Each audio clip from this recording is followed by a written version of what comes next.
नमस्कार दर्शक बंधु जय जगन्नाथ मु झुमा स्वागत करुच्ची आपण मानक झुमा साहू किचन को। आज झुमा साहू किचन रे देखंतु मेथी सागर गोटे बहुत सुंदर रेसिपी टे नहीं आसी। मेथी सागर आपण माने एमिति बनातु आउ खातु आ मते कमेंट रे जनातु केमिति लागुची। एते टेस्ट लागियो मेथी सागर जो पिता अंश थाए ना पिता टोटली भी लागिवनी एते सुंदर लागिवो। वाओ कहिए बनाई चलतु बनैबा।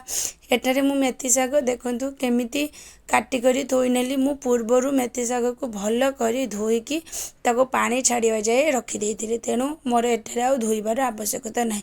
आपण जदि काटी करी धोउचंती देन आपण काटी करी आराम से धोईकी किछि समय पूर्वरु रखी देबे।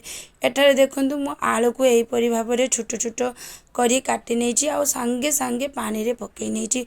एठारे मु टमाटो एथिरे ध्यान देबे सब बेले आपण केते नउचंती से हिसाब रे टमाटो अधिका करी नेबे। एतिकी रे देखंतु मु एतिकी मात्र जो मेथी साग नेछि आपन को क्वांटिटी देखैली सेतिकी रे मु एठी तीनोटी छोट छोट टमाटो नेछि। आपण माने सेही हिसाब रे नेबे। एटारे मु गुटिए पियाज नेछि आ पियाज को भल करी सेही पळी साइज रे मु काटी नेबी। छोट छोट साइज रे मु देखंतु एमती काटी नेबी पियाज को। पियाज पर रसुण एटारे रसुण को मु देखंतु रसुण को भी सेमिति बारी बारी करी मु काटी नेबी। सब किछि जिंस काटी करी प्लेट रे सजाड़ी के रखी नेबी। रसुण को काटी देली। रसुण को काटी सारला परे कंचा लंका को मध्य मु एही परि भाबरे टेस्ट अकॉर्डिंग आपण लंका पकेइबे। प्रथम कहिछि काहे आग को जाय कि भी मु आहुरी लंका को ऐड करिवि, तेणु एटारे मु कंचा लंका को एही परि भाबरे काटी करी सबु देखंतु भल करी धोई नेली। आलू जो काटी रखते ताकू आ देखंतु एपटरे मु साग को काटी नेछि एही परि भाबरे काटी नेछि। तापर एटारे मु कढ़ई बसेली। कढ़ई बसला परे सेतिरे तेल देली। तेल टिके गरम हे गला परे सेतिरे मु सुखिला लंका को छिड़िकी पकेई देली। सुखिला लंका को हवा पाई टिके खुसुनी रे मु ताको एपट सेपट टिके कर देली। तेल रे भल करी भाजी देली। तेल रे सुखिला लंका हे गला परे मु एटारे ऐड करिछि हमर 5 फुटन।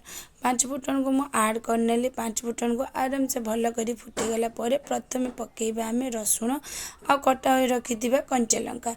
तापरे आमे देन पकेइबा पियाज कटा पियाज को पकेकी भल करी एमिति मिक्स कर देबा। अधिक आमे फ्राई करिबु नाही सेति प्रति ध्यान देबे।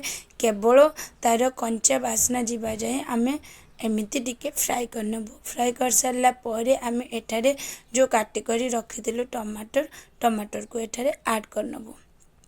टमाटर को ऐड कर सारला परे देखंतु सबु जिंस को आमे भल करी कौन करिया ना फ्राई करी नबा। फ्राई करिया माने कोन मु पूर्व जेमति कहिछि जेमिति आमे मसाला कसु फ्राई करू सेमिति हमकु करिवार नाही। हल्का आमे जेते बेले कलर पियाज टमाटर रसुण कंचा लंकार हल्का टिके तार कलर चेंज हे आस्तबो सेही टाइम रे आमे कोन करबा जो आमे पूर्व काटी की रखिछु आलू एइटारे आमे आलू को एथिरे ऐड करिबा। आलू को आमे ऐड करनेले तापर जेहेतु आमे आलू पकई देले सबु जिंस आमे पकई सारलेनी ऑलरेडी, तेणु एबे आमे कोन करिबा स्वाद अनुसार लूण को पकेइबा। तेणु आमे एटारे मु स्वाद अनुसार लूण पकई नेली आउ हळदी गुंड पकई देली अल्प। जेहेतु आमे साग बनौछु अधिका हळदी गुंडर आवश्यकता नाही, अल्प टिका मु हळदी गुंड पकई देली। ता सहित लंका गुंड भी मध्य टेस्ट अकॉर्डिंग मु सब मसाला पकई सारला परे देखंतु एठारे भल करी मिक्स करनेले आ मिक्स कर सारला परे मु कोन करिवि एठारे मु जो साग रखिथिली साग को एमिति सेथिरे सब साग को ऐड करि नेबि। आ ऐड कर सारला परे भल करी सब मसाला सहित एही परि भाबरे मिक्स करि नेबि।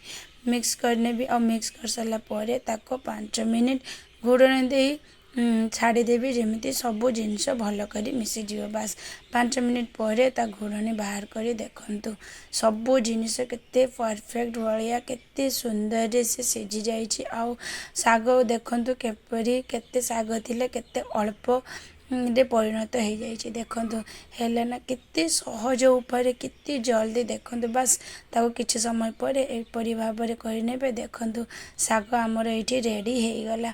देखिले ना केते खूब कम समय भितरे कम जो आमर घरे थिबा सबु जिनिसरे आमे केमिति मेथी साग को बनेदेले आपण माने एहीपरि बनातु बहुत सुंदर टेस्ट लागिवो। गरम गरम भात सहित आपण सर्व करंतु आउ खांतु आ मते कमेंट करी कहंतु आपण केमिति बनांती आ एहीपरि बने केमिति टेस्ट लागले निश्चित कहबे। रहउची जय जय।